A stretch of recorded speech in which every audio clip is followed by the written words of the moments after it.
My name is Shirombi George, and today I have something that I would like to share with my sisters. Ladies, we need to have a real talk. Now, my topic today is I'll use the term used by ladies, Mr. Right. Ladies are looking for Mr. Right, but do they know exactly what they are looking for? Is it Mr. Right they are looking for, or they are out to look after themselves? What do you want? And do you know, does even Mr. Right exist in your assessment? I don't know if Mr. Right exists or not, and I don't know if myself am Mr. Right or not. But there are things I feel if ladies can observe in the guys they're dating, there are good signs to notice if this person is going to be fit for a lifelong partner in marriage or not.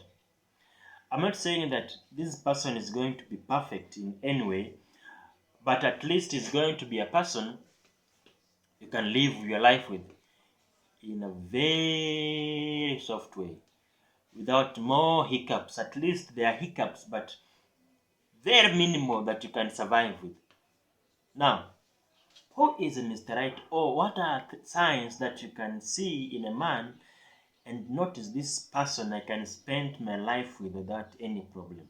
So I have three signs that I would like you ladies to be very keen when you're dating, so that you don't end up having a person that is half baked and start baking in your house to a point that you either overbake or underbake, or he will never be baked at all.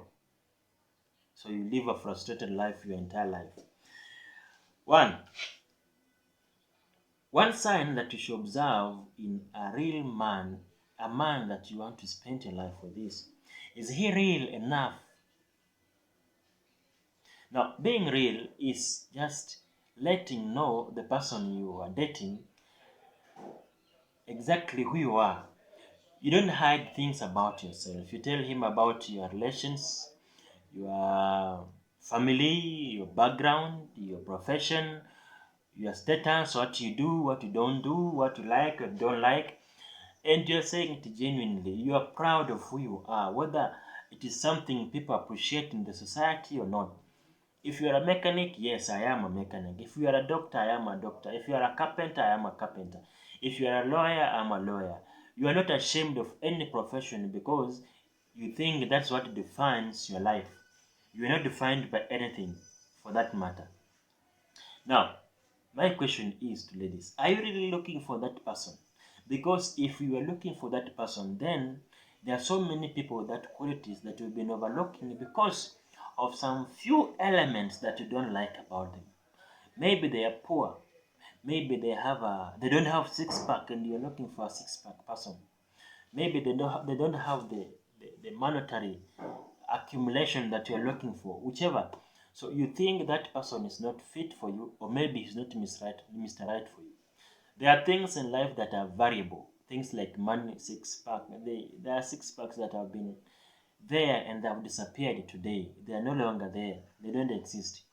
There are things that can be there if somebody wants to make them exist. But there are things that you'll never make them exist, that like somebody being real, unless the person himself decides to, and which is an uphill task. It's never easy to be real to people if you're not used to being real. So, who are you looking for? Are you looking for a person or are you looking something attached to that person? If if you think you're looking for that person and yet you are looking for something attached to that person, then you are mistaken. Number two, is this person genuinely interested in you? I always advise ladies and some gentlemen, do not marry a person you are so much in love with because you end up being a slave to some extent, especially if that person does not reciprocate the same love that you have for him. So, is this person genuinely, does he feel the same way you are feeling? Does he have more interest in you than you are? If that is yes, if your answer is yes, then that's a good sign this person can be a good person to live with. As much as he may have some hiccups here and there, but he's the best for you.